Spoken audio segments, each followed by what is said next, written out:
Fine student, देखो आज class में हम लोग 3 टॉपिक को कवर करेंगे 458 टू 460।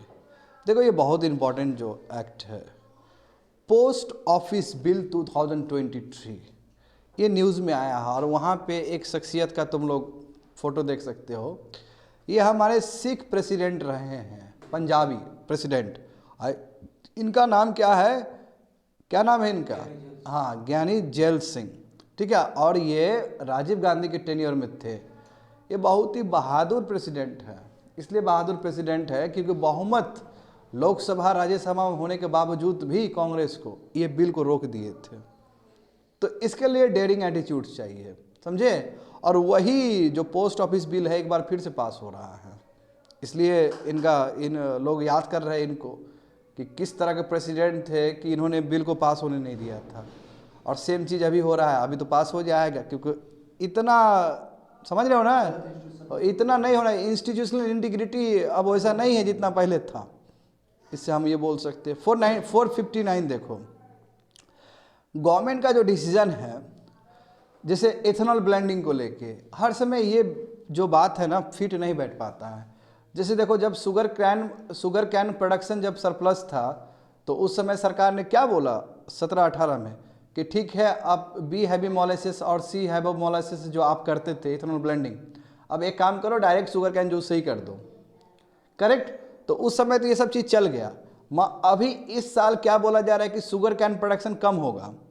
जब इस साल शुगर कैन प्रोडक्शन कम होगा तो सरकार को निर्णय लेना पड़ा कि अब तुम डायरेक्ट शुगर कैन जूस से इथेनॉल ब्लेंडिंग नहीं कर सकते हो।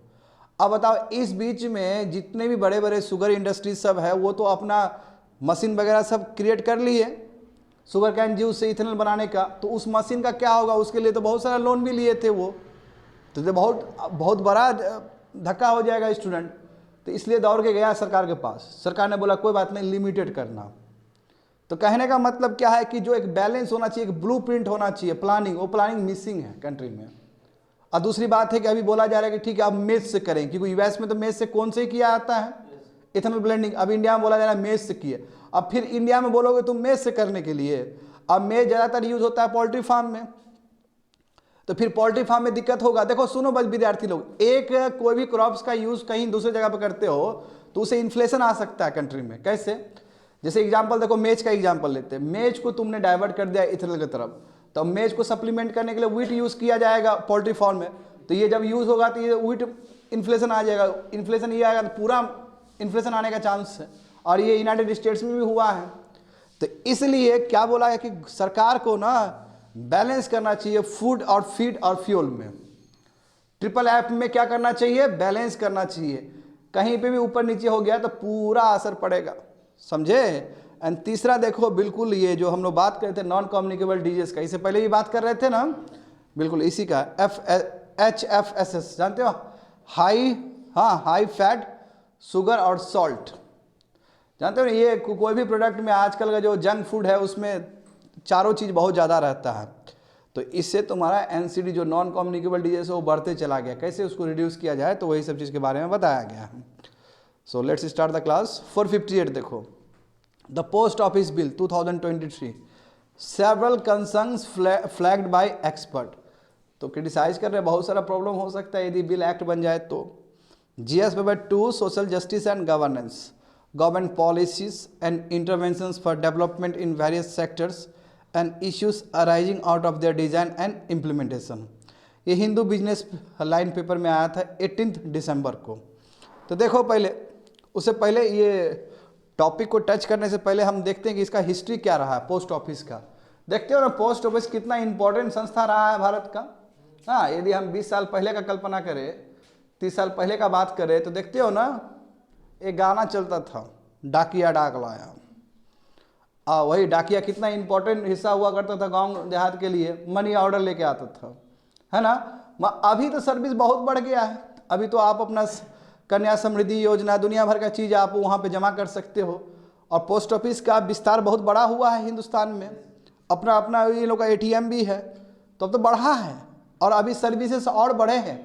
तो इसलिए जो प्रेजेंट गवर्नमेंट है वो बोल रहे हैं कि अब केवल लेटर तक ही सीमित नहीं है पोस्ट ऑफिस, अब केवल मनी ऑर्डर तक ही सीमित नहीं, अभी नए नए सर्विसेज भी आए हैं, इसलिए हमको ये बिल लाना पड़ रहा है। और दूसरी बात है इंटरनल सिक्योरिटी को लेकर प्रॉब्लम। तो बहुत सारे चीज़ को कंसिडर करते हुए सरकार ने इस बिल को लाया है। हाँ, उससे पहले हम समझते कि इसका हिस्ट्री क्या है भारत में पोस्ट ऑफिस का। देखो, पहला जो पोस्ट ऑफिस भारत में खोला वो ईस्ट इंडिया कंपनी ने खोला था 1727 को कलकत्ता में। सोचो, इतना बड़ा हिस्ट्री है इसका। कब? 1727 को कलकत्ता में। प्रॉपर रेगुलेशन के लिए, समझे, रूल्स के हिसाब से चले, उसके लिए डलहौजी ने एक पोस्ट ऑफिस कमीशन का गठन किया था 1850 में। कमीशन बनाया गया था कैसे रेगुलेट किया जाए, और उसी के हिसाब से जो रिकमेंडेशन दिया था उसके हिसाब से तुम्हारा वो फ्रेम्ड हुआ पोस्ट ऑफिस एक्ट 1854। समझ लो, रिकमेंडेशन के हिसाब से एक्ट बना। कब?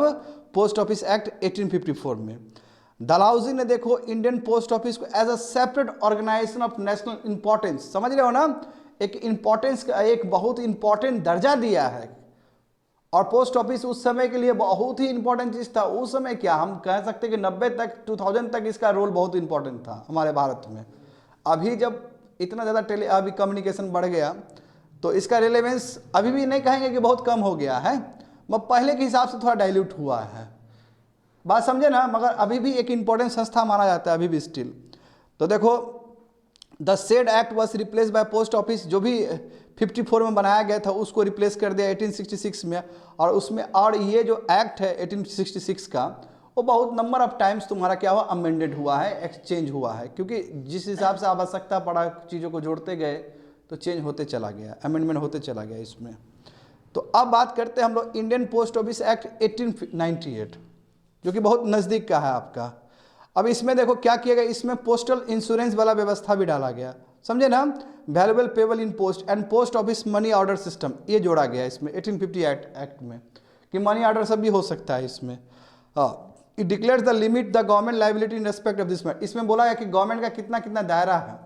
अब समझे ना, गवर्नमेंट का क्या रिस्ट्रिक्शन है, गवर्नमेंट का क्या लाइबिलिटी है, ये सब चीज़ इसमें लिखा गया है सब चीज़। 1898 एक्ट में ये बताया गया कि enabling bill reserving to government the power of dealing by rule with numerous of postal office and procedure affecting the people। तो यानी कि कहने का मतलब क्या है कि गवर्नमेंट का जो पावर है ना वो बहुत ज़्यादा है इसमें, और वो बहुत सारा चीज़ को डील कर सकता है, ठीक है, सरकार का। मगर एट द सेम टाइम हमें ये समझना होगा कि इसमें कहीं ये बात नहीं था कि कोई भी पोस्ट लेटर भेजे तो सरकार का मुलाजिम उसको देख नहीं सकता है खोल के। अभी तक ऐसा कुछ नहीं हुआ है कि किसी का लेटर कहीं से कहीं भेजा जा रहा है तो कोई बीच में खोल के देख ले। यदि कोई बीच में खोल के देख रहा है तो फिर राइट टू प्राइवेसी का क्या होगा विद्यार्थी, वो तो पूरा हनन हो जाएगा। तो मैंने, और ये बात तो सही बात है कि 1898 में ही आया जो अभी जो देख रहे हो, और अभी 125 साल बीत चुका है, तो बहुत सारा चीज़ चेंजेस आया है सोसाइटी में, ठीक है ना। देखो अभी पोस्ट ऑफिस देखो केवल तुम्हारा लेटर डिस्ट्रीब्यूट करने के लिए नहीं है, एक फाइनेंशियल और अदर सर्विसेज के लिए भी हब बन चुका है, क्योंकि बहुत सारा एक्टिविटी होता है, कन्या समृद्धि योजना, ओल्ड पेंशन स्कीम, सब बहुत सारा इसमें काम होता है, समझे। अभी पोस्टल नेटवर्क देखो कितना बड़ा हो गया, 1.5 लाख पोस्ट ऑफिसेस सब है, हाँ, विथ ओवर 1.29 लाख तुम्हारा रूरल एरियाज में है। तो ग्रामीण क्षेत्र में अभी भी पोस्ट ऑफिस बहुत इंपॉर्टेंट रोल प्ले करता है, समझ रहे हो ना। और अभी इसका एस्पेक्ट बहुत बड़ा बना है, इसका बहुत ज़्यादा दायरा हुआ है।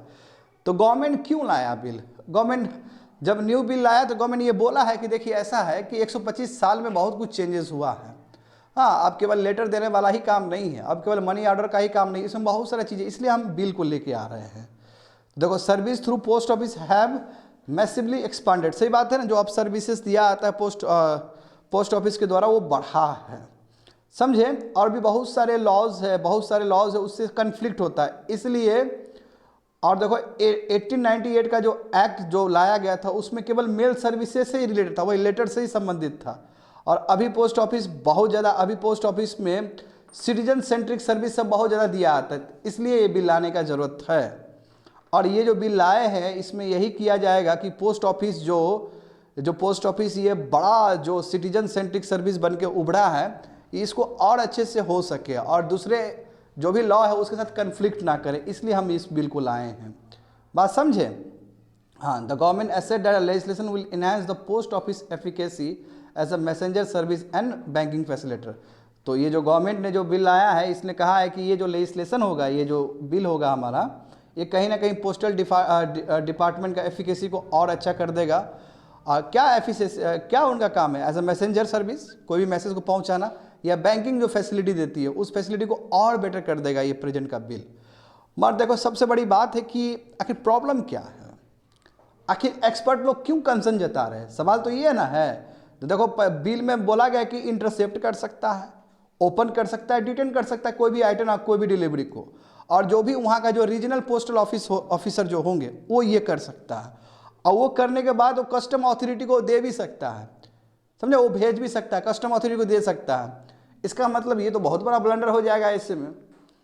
यदि वहाँ का जो रीजनल पोस्ट ऑफिसर जो है, यदि वो किसी का इंफॉर्मेशन को इंटरसेप्ट कर रहा है और वो कस्टम अथॉरिटी को दे रहा है, इसका मतलब राइट टू प्राइवेसी तो पूरा हनन हो जाएगा।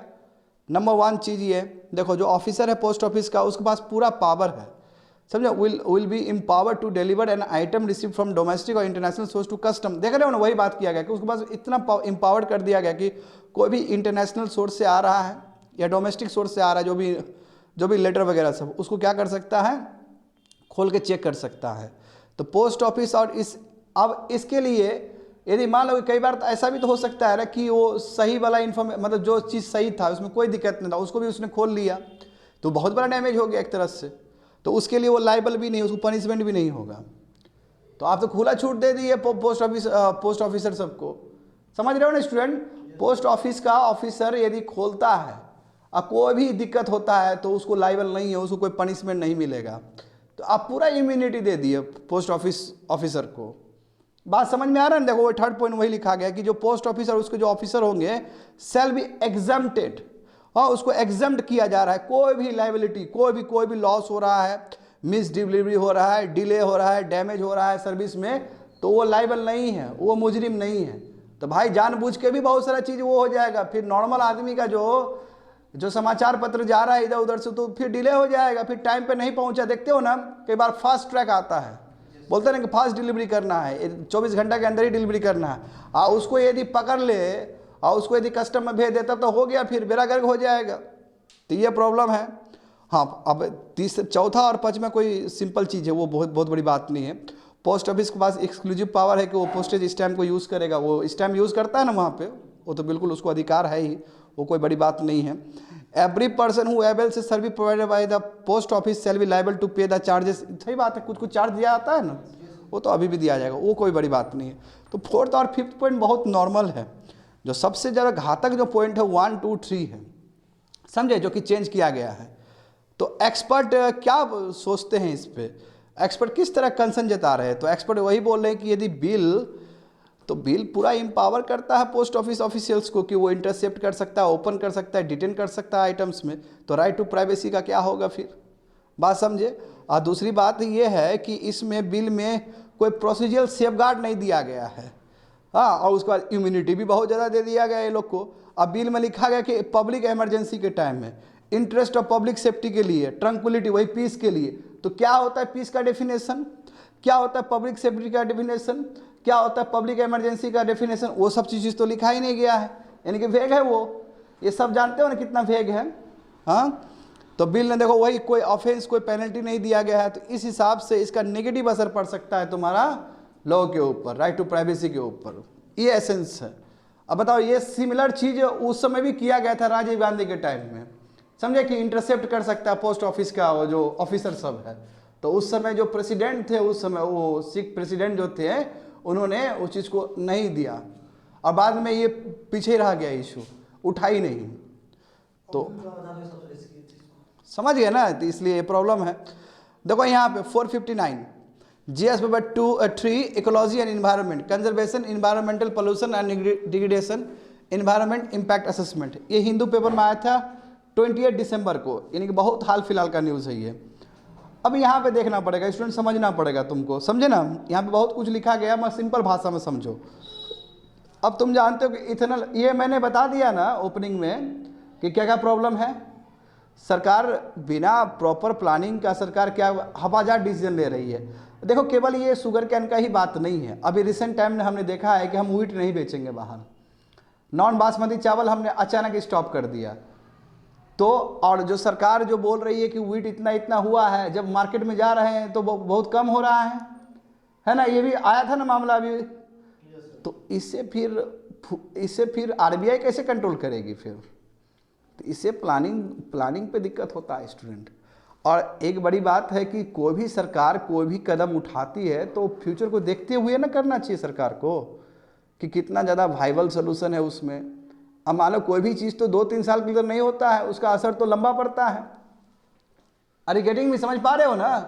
तो यहाँ पे देखो इथेनॉल ब्लेंडेड पेट्रोल ठीक है, बहुत अच्छा काम हुआ है अनडाउटली। 2013 और 14 में 1.6% हो रहा था, अभी देखो लगभग 12% हो गया 22-23 में।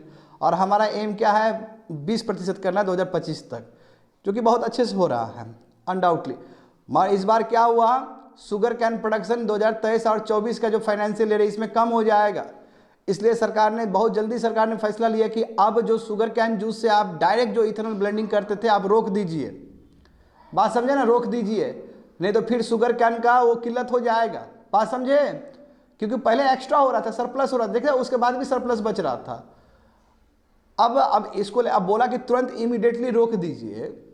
तो अब खुद सोचो, इधर देखो जो शुगर कैन इंडस्ट्रीज है, सरकार ने बोला कि शुगर कैन इंडस्ट्री बैंक को बोला कि दे देना पैसा ये लोग को, ठीक है, वो अपना इंफ्रास्ट्रक्चर बनाएगा ताकि डायरेक्ट शुगर कैन जूस से क्या कर सके, इथेनॉल ब्लेंडिंग कर सके।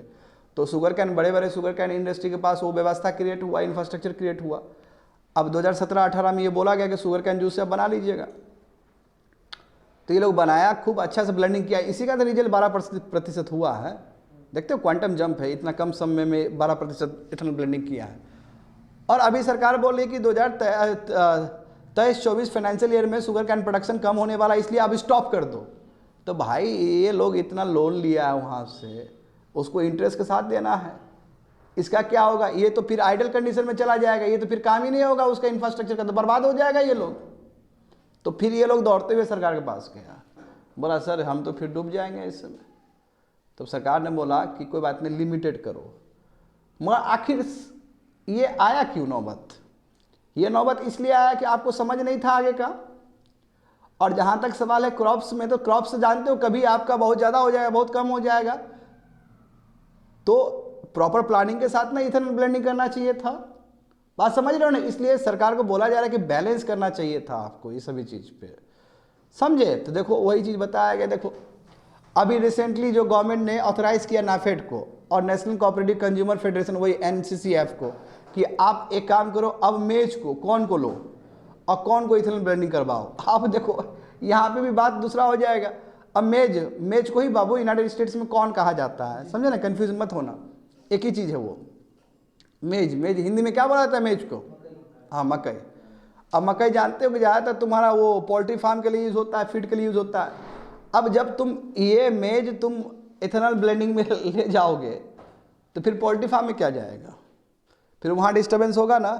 अब पोल्ट्री फार्म में जाने के लिए फिर व्हीट का प्रोडक्ट लेना पड़ेगा, फिर व्हीट का प्रोडक्ट इधर जाएगा तो फिर आदमी, एक तो व्हीट ऐसे ही प्रोडक्शन कम हो रहा है, तो फूड फालतू का फूड इन्फ्लेशन आ जाएगा कंट्री में। तो जो रिसेंट डिसीजन है कि वही कि अब हम मेज की तरफ ट्रांजिशन लेंगे। आगे देखते चले जाओ। तो sugar cane and corn are two major feedstocks. अब हम यूएस का, ब्राज़ील का बात करेंगे। देखो ब्राज़ील में बच्चे लोग शुगर कैन सबसे फर्स्ट है ना, शुगर कैन। ब्राज़ील जाना जाता है शुगर कैन के लिए, करेक्ट।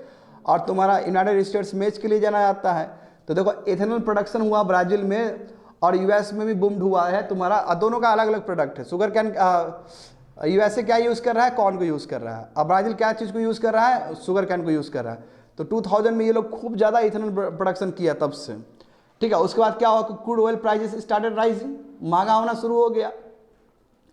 तो अब देखो ये लोग क्या किया, देखो स्टूडेंट, कि इसके वजह से देखो फूड फ्यूल कन्फ्लिक्ट इमर्ज होना शुरू हो गया। क्योंकि जब फूड आपका डाइवर्ट होकर चला जा रहा है तो वह किल्लत हो रहा है, किल्लत होगा तो वो दाम बढ़ जाएगा ऑटोमेटिकली। तो ये प्रॉब्लम झेला है ये लोग भी। तो in case of sugar cane ethanol is produce. देखो अब जहाँ तक सवाल है कि इंडिया में देख सकते हो कि इंडिया में पहले क्या था कि सी हैवी मोलेसिस और बी हैवी मोलेसिस से प्रोड्यूस होता था, सही बात है ना, उससे आराम से बन जाता था। बट इंडिया में 2017-18 में ये फैसला लिया है कि शुगर कैन खुद बहुत ज़्यादा प्रोडक्शन हो रहा है, डायरेक्ट जूस से ही बना दो। बात समझे ना? हाँ, जहाँ तक सवाल है कॉर्न का, देखो तो for producing ethanol directly reduce. हाँ देखो, जब तुम कॉर्न को यूज़ करोगे तो जो वही नहीं बोल रहा है कि जो फूड और लाइफ स्टॉक फीड हो वो कम हो जाएगा। तो इसका असर पड़ेगा स्टूडेंट, दूसरे पर असर पड़ेगा, फूड पर असर पड़ेगा। तो very high crude prices that prevailed for a decade of 2004 or 14 pulled up ethanol and corn prices to historical highs। तो जो दाम बहुत ज़्यादा बढ़ गया था 2004 से लेकर 2014 तक, जानते हो ना, पेट्रोल का दाम बहुत ज़्यादा था उस समय, इसका भी प्राइस बहुत हाई हो गया क्योंकि सबका डिमांड होगा। तो सी अब क्या हुआ देखो, यहाँ पे वही बोला जा रहा है कि 2004 से लेकर 14 तक इथेनॉल और कॉर्न प्राइजेस बहुत हिस्टोरिकल हाई था, बहुत ज़्यादा हाई था। तो हाई कॉर्न प्राइजेस, अब इसका हाई होगा तो उस तरफ असर पड़ेगा। व्हीट देखो, अब व्हीट जाएगा तुम्हारा वहाँ पे फीड स्टॉक के लिए, तो वो भी महंगा हो जाएगा, क्योंकि कोई भी कम सामान हो तो महंगा हो जाता है। नहीं, यही नहीं है, सप्लाई और डिमांड का सिस्टम यही है कि सप्लाई कम है तो अपने आप तुम्हारा महंगा हो जाएगा। 5 to 7% of world corn output was use. बताओ, यूनाइटेड स्टेट्स में 5 से लेकर 7% जो कॉर्न आउटपुट होता था सब तुम्हारा जा रहा था इथेनॉल ब्लेंडिंग के लिए। हाँ, और देखो 2006 और ग्लोबल फूड क्राइसिस सब आया तो उसमें भी एक कंट्रीब्यूशन इसका है।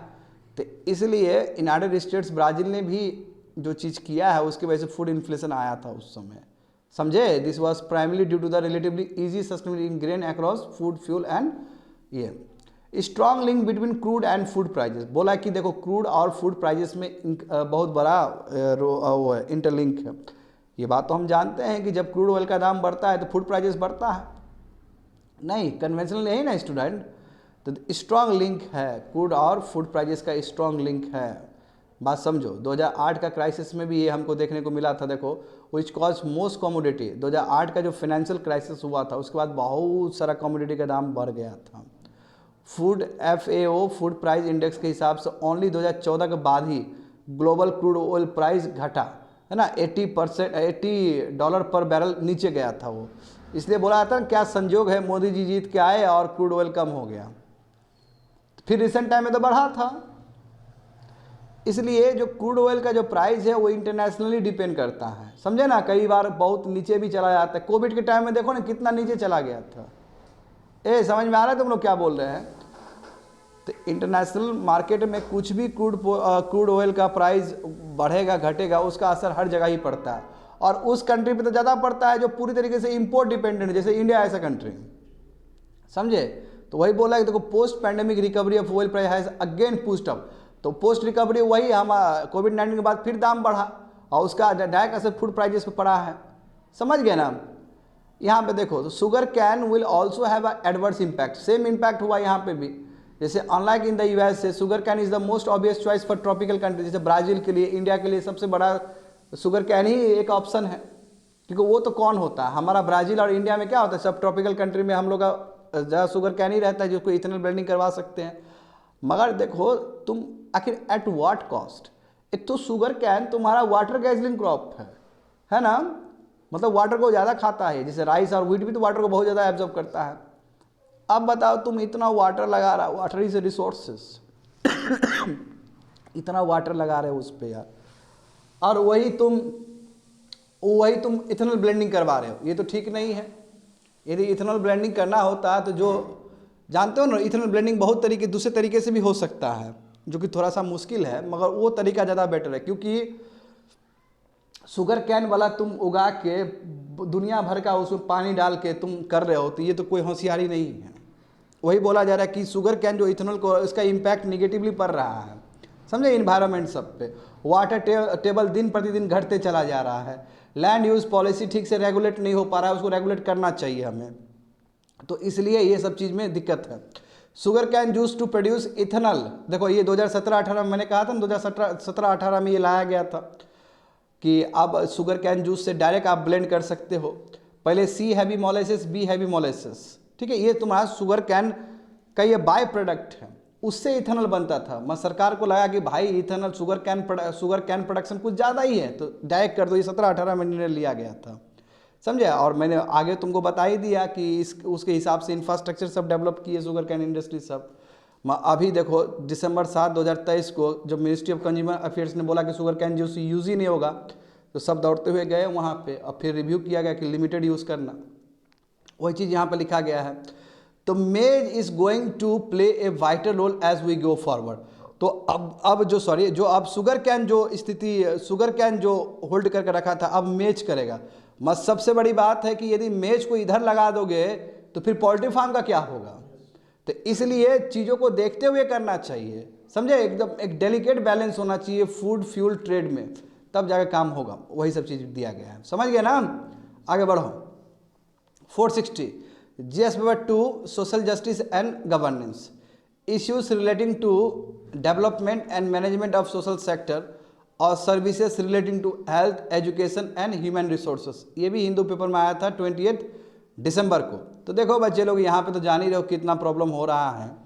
ये जो high fat sugar salt HFSS जो फूड है, इसके वजह से कई लोग ओबेस हो रहे हैं, डायबिटीज पेशेंट बन रहे हैं और हाई ब्लड प्रेशर बढ़ रहा है लोग का। 2019 का, अब तुम लोगों को लग रहा होगा, हमारे दिमाग में ये एक परसेप्शन बना हुआ है कि पक्का ये डेवलप कंट्री को हो रहा होगा। नहीं, जो आदमी अमीर कंट्री होगा वो ज़्यादा खा रहा होगा, ऐसा नहीं है। देखो 70% जो ओवरवेट है और ओबिस पीपल, वही मोटे लोग सब है, वो ज़्यादातर लो और मिडिल इनकम कंट्रीज में पाए जा रहे हैं। तो ये तो तुम्हारा धारणा टूट गया अब यहाँ से। यानी कि जो कंट्री गरीब है, low income country, middle income country, जैसे इंडिया ऐसा हो गया, अरे इसमें लोग सब है ये। And 55% rise in rural area. बताओ, अब ये भी धारणा टूट जाएगा तुम लोग को। तुम लोग सोचेगा कि अर्बन एरिया ज़्यादा है, नहीं, रूरल एरियाज में 55% इंक्रीज हुआ है अक्रॉस द ग्लोब। यानी कि गांव का आदमी लोग भी बाबू गंदा गंदा चीज़ खा रहा है अब, समझ गए ना, इतना इसका पेनिट्रेशन है। यानी कि गांव को भी नहीं छोड़ा इसने। अब यहाँ पे देखो, overweight obesity is not the problem only limited. वही बोल रहा है कि केवल ये जो ओबेसिटी का जो प्रॉब्लम है, ओवरवेट का प्रॉब्लम है, केवल हाई इनकम कंट्रीज तक नहीं है स्टूडेंट, ना ही केवल अर्बन और एफ्लुएंट कम्युनिटी, ये हर जगह ही है, समझे। नॉन कम्युनिकेबल डिजीज देखो, जैसे हमने अभी जस्ट इससे पहले हम लोग पढ़े थे, 38% था तुम्हारा 1990 में नॉन कम्युनिकेबल डिजीज, वो बढ़ के देखो 60% हो गया 2019 में, समझे। तो एनुअली 1.2 मिलियन डेथ देख रहे हो ना, हो रहा है ना इंडिया में आफ्टर एक्सीडेंट। एक्सीडेंट सबसे बड़ा लीडिंग कॉज है, सही बात है ना। उसके बाद 1.2 मिलियन डेथ हो रहा है तुम्हारा ये इसके वजह से। हाँ, एक सुसाइड भी है, सुसाइड भी पढ़े थे ना हम लोग। हाँ, सबसे बड़ा लीडिंग कॉज इंडिया में एक्सीडेंट है, जिसकी वजह से यंग मर रहे हैं, फिर सुसाइड भी है, और ये भी है तुम्हारा ये फूड खाने से इस तरह का इम्पैक्ट पड़ रहा है। देखो 2017 में अनुमान लगाया जा रहा है कि कितना नुकसान हुआ होगा इकोनॉमी को, लगभग 23 बिलियन डॉलर का नुकसान हुआ होगा। और यदि इसी तरह बाबू हम लोग सेवन करते रहेंगे, क्योंकि बीमार पड़ जाएंगे ना, बीमार पड़ेंगे तो फिर हमको वहाँ हॉस्पिटल जाना होगा, फिर सरकार खर्च करेगी उसके लिए। और प्लस यदि हम सही रहते तो यहाँ पे कितना हम इकोनॉमी को योगदान दे पाते अपना गुड्स एंड सर्विस प्रोड्यूस करके। तो सभी को कैलकुलेट करके बताया गया है कि 2060 तक लगभग 480 बिलियन डॉलर हम लोग खो देंगे यदि हम लोग ठीक से काम नहीं करेंगे तो। यानी कि हम लोग यदि HFSS फूड इसी तरह सेवन करते रहेंगे तो बहुत बड़ा देश का भी नुकसान होगा। आगे देखो, shift in dietary habits clearly evident during the past 2 decades. ये 20 साल में देखोगे ना बच्चे लोग, तो हम लोग का जो खाने का जो पैटर्न है वो बहुत शिफ्ट हुआ है। जिससे वो ये जो तुम्हारा CAGR है, मतलब ये जो अल्ट्रा प्रोसेस फूड सेक्टर है, ये क्या करता है कि प्रोसेसिंग पे बहुत ध्यान देता है। वही तेल गरम गरम वही तेल छाँक छाँक के दे रहा है। बोलते हैं ना, हमको फ्रेंच फ्राइड खाना है ना, और सॉस के साथ। खाए हो ना तुम लोग? हाँ, देखे हो ना। ए यार, इतना मतलब इतना वंचित रह गया तुम। सिंपल बोले भुजिया की तरह होता है ना, भुजिया की तरह होता है, डीप फ्राइड होता है, ठीक है, और सॉस के साथ खाने में मज़ा आता है। नहीं खाए हुए हैं, मन नहीं खाना चाहिए। देखो तो अब तुम खुद देखो कि एनुअली कितना ग्रोथ हो रहा है, 14% से ग्रोथ, यानी प्रत्येक साल बढ़ते चला गया है इसका मात्रा स्टूडेंट। और जानते हो ट्रांस फैट पे भी बात किया गया था, 20 से 25% से ज़्यादा नहीं होना चाहिए। अब यहाँ पे क्या है कि सुबह से तेल वही तेल पे छाका जा रहा है। तुम जाओ देखो जहाँ ये बन रहा होगा समोसा वगैरह सब, या ब्रेड चॉप वगैरह सब बन रहा होगा, है ना। तो world largest producer and consumer of sugar in 2022। बताओ, the country has been seeing a surge in consumption HFC। बहुत ज़्यादा ही इंडिया में देखो बहुत ज़्यादा ही कंज्यूम किया जा रहा है शुगर सब। 50 से लेके 60% edible sugar salt and fat produce in India is consume by the process food industry. बताओ, जितने भी इंडस्ट्री जो प्रोसेसिंग कर रहे हैं, मतलब प्रोसेस फूड यानी जो फूड पे काम कर रहे हैं, सब तुम्हारा इसी तरह का ज़्यादा ज़्यादा मात्रा में यूज़ कर रहे हैं। देखो स्नैक्स देखो, सॉफ्ट ड्रिंक सब देखो, इसका देखो ना रेशियो ट्रिपल हुआ है 5 डिकेड में। देख रहे हो लोग सब पूरा ठंडा मतलब वो वाला सब पी रहा है बैठ के, है ना। $30 बिलियन का इतना बड़ा व्यापार हो गया। तो there is a necessity of urgent intervention to curtail the rising consumption of, इन्हें तुरंत रोकना चाहिए, इस तरह कंजम्पशन ज़्यादा नहीं होना चाहिए, समझे, इस तरह की चीज़ नहीं खाना चाहिए ज़्यादा। अब इसमें बोला है कि देखिए HFSS जो फूड है इसका नेगेटिव असर पड़ता है, एक्सटर्नलिटी भी और इंटरनलिटी भी। तो क्या है, पहले नेगेटिव एक्सटर्नलिटी देखते हैं, इसका क्या असर पड़ा। एक तो देखो सोशल कॉस्ट बढ़ाएगा तुम्हारा, तुम बीमार हो जाओगे तो तुम्हारा आउट ऑफ पॉकेट एक्सपेंडिचर ज़्यादा जाएगा, है ना। बोले हाई ब्लड प्रेशर होगा तो इलाज करवाओ बैठ कर, उसका पैसा जाएगा उसमें। फॉर एग्जांपल देखो जिस हिसाब से डायबिटीज़ बढ़ रहे हैं, ओबेसिटी बढ़ रहे हैं, इससे एक्सटर्नल कॉस्ट आएगा, सोसाइटी का पड़ेगा, है ना, सरकार को देना पड़ेगा अलग से पैसा उसको। अब देखो आयुष्मान भारत योजना टाइप का लाना पड़ेगा सरकार को, तो सरकार का तो बहुत पैसा खर्च हो रहा है। सरकार खर्च होने का मतलब पब्लिक का खर्च हो रहा है पैसा। यदि सरकार वो पैसा कहीं पे हाईवे पे लगा देती, सरकार वो पैसा यदि स्कूल खोलने में लगा देती तो कितना फायदा होता सरकार को। तो इसलिए मैं कहता हूँ सरकार को कंपलसरी कर देना चाहिए योगा हर एक स्कूल में, कंपलसरी, चाहे वो क्रिश्चियन वाला स्कूल हो, चाहे मुस्लिम वाला स्कूल हो, चाहे मदरसा हो, कहीं पे कंपलसरी करो। और इसको धर्म से मत देखो, बात खत्म करो, धर्म के एंगल से मत देखो। योगा को भी तुम धर्म एंगल देखो, तुम्हारा माथा ही खराब है ना। हाँ मैं पब्लिक को बोल रहा हूँ, पाकिस्तान बताओ, पाकिस्तान ने इनकार कर दिया था इंडिया को, तो वही तो पागल, पूरा पागल है। अभी इंडिया योगा को प्रमोट इसलिए कर रहा था कि दुनिया को मैसेज जाए हेल्थ केयर पे, और जब इतना बढ़िया व्यवस्था है योगा का तो क्यों ना प्रमोट करना चाहिए। और 1 रुपया भी नहीं लिया हमने 1 रुपया भी नहीं लिया योगा के लिए। बाहर का लोग होता देखता है ना कितना कितना पैसा एक ही बार इंटेलेक्चुअल प्रॉपर्टी राइट्स बोल के एक ही बार खींच लेता पैसा, 1 पैसा नहीं लिए, सब दुनिया को फ्री कर दिए। तो अपनाना चाहिए, सिंपल बात है। और ये पूरा साइंटिफिकली प्रूवन है, योगा इज बेस्ट। पहले क्या था कि लोग कंफ्यूज रहता था, और जो वो लोग बुर्बक लोग होता है जो कंफ्यूज होता है, अब तुम हर जगह ही शक करोगे तो वो भी तो गलत बात है ना। कितने लोग देखो योगा करके तो आदमी कितना जवान रहता है। रामदेव बाबा को देखे हो ना, कुश्ती बहुत अच्छा लड़ते हैं, कुश्तीबाज से भी ज़्यादा अच्छा लड़ते हैं, जबकि क्या उम्र हुआ होगा उनका, बॉडी फ्लेक्सिबल रहता है। देखते हो क्विकनेस, देखते हो ना, जो योगा करता है उसका बॉडी का क्विकनेस देखना और उसका माथा का ठंडापन देखना, एकदम कूल, कोई फर्क नहीं पड़ता उसको। तो ये करना चाहिए, इससे हमारा नेगेटिव जो एक्सटर्नलिटी पे जो कॉस्ट आ रहा है वो घट जाएगा। स्टूडेंट आयुष्मान भारत पे इतना खर्च नहीं लगेगा। अब नेगेटिव इंटरनेटिव क्या है, जो consumer limited understanding influence by agriculture. देखो मार्केट में आता है ना, यूट्यूब पे प्रचार आता है ना, हाँ कि वो खाइए, पिज़्ज़ा खाइए, ये खाइए, और उसमें कुछ कुछ गंदा गंदा वो पीछे का डाल देगा, म्यूजिक सब डाल देगा, और तुम देखते देखते बोले अरे वाह आ गया, तो ऑर्डर भी कर देगा। आता है ना, कहीं तो बाबू ऐसा होता है एडवर्टीजमेंट वो जाता ही नहीं है, वो 30 सेकंड तक अटका रहेगा वहाँ पे, और तुमको खर्च करवा कर ही जाएगा वो। तो इससे गलत दिशा में हम लोग मूव कर रहे हैं, वही होता है नेगेटिव इंटरनलिटीज। आगे देखो टैक्सेस, देखो तो कैसे कम करें। तो एक तो है कि ये सब को भी सीन प्रोडक्ट ही माना जाए। जैसे तंबाकू को सीन प्रोडक्ट माना जाता है ना, खूब GST लगता है इस पे, तो इस पे भी लगा दो, इस पे भी लगा दो, इस पे ज़्यादा लगा, सब पे नहीं लगता है। HFSS सबको देखते हुए लगाना चाहिए, या तो फिर तुम फूड लेवलिंग कर दो। सर्विस में रेस्टोरेंट में हाँ इस पे देखो, जैसे मान लो कि लेज है, जैसे लेज है मान लो, तो लेज तो क्या है, लेज भी तो प्रोसेस फूड ही है, उस पर सॉल्ट बहुत ज़्यादा रहता है लेज में, तो ऊपर लिख दो उस पर 10 रुपया का है उसको 15 रुपये कर दो, अपने आप कम हो जाएगा। देखो अब बहुत सारा कंट्री ने किया है, देख सकते हो यहाँ पे। तो बोला है कि वाइल्ड टैक्सेशन, जो भी शुगर स्वीटेड बेवरेज है, वही जो कोल्ड ड्रिंक वगैरह पीते हो, है ना, मोर देन 60 कंट्रीज देखो टैक्सेशन इज लेस कॉमन, यानी कि ऑल्दो रैपिडली इंक्रीजिंग। जैसे एग्जांपल देखो 16 कंट्रीज है, जैसे डेनमार्क हो गया, फ्रांस हो गया, हंगरी, मैक्सिको, ये दुनिया भर का कंट्री जो है, ये जो क्या किया है कि इसने भी टैक्स लगाया है HFSS फूड्स पे। रिसेंटली कोलंबिया का एक जंक फूड लॉ बना था कि जो भी अल्ट्रा प्रोसेस जो फूड है उसके ऊपर टैक्स लगेगा। तो मॉडल है हमारे पास, हम भी लगा सकते हैं। इनफैक्ट इंडिया में केरल ने ये किया था, बट वो बाद में GST के अंदर उसको सबसिम कर दिया गया, समझे। Current GST rates do not educate, देखो वही तो बोला कि जो अभी का जो GST रेट है वो सभी चीज़ को देखते हुए नहीं है। जैसे देखो तुमने कहा है कि बहुत सारा 28% GST रेट है, 12% कंपनसेशन सेस है, मगर ओवरलुक शुगर कंटेंट्स, मगर बाकी क्या, जैसे देखो जूस को देखो 12% से ही लिया गया है, जबकि इसमें बहुत सारा शुगर कंटेंट होता है। सॉल्टी स्नैक्स, वही मैं जो बोल रहा था अभी लेस का, ठीक है, उस पर तुम्हारा 12% है, जबकि उसमें सॉल्ट दुनिया भर का भरा हुआ है, तो उसको भी लो 28% के हिसाब से।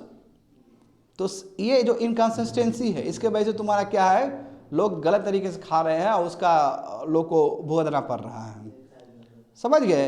तो देखो क्या नीड ऑफ द आवर क्या है, नीड ऑफ द आवर यही है स्टूडेंट कि हमें टैक्सेशन को बढ़ाना चाहिए, समझे, और हमें फिस्कल पॉलिसी, समझे ना, इस तरह रखना चाहिए, हमें पब्लिक हेल्थ इम्पेरेटिव पे ध्यान देना चाहिए, मगर उसके लिए लोगों का जो बिहेवियर है उसको चेंज करना जरूरी है।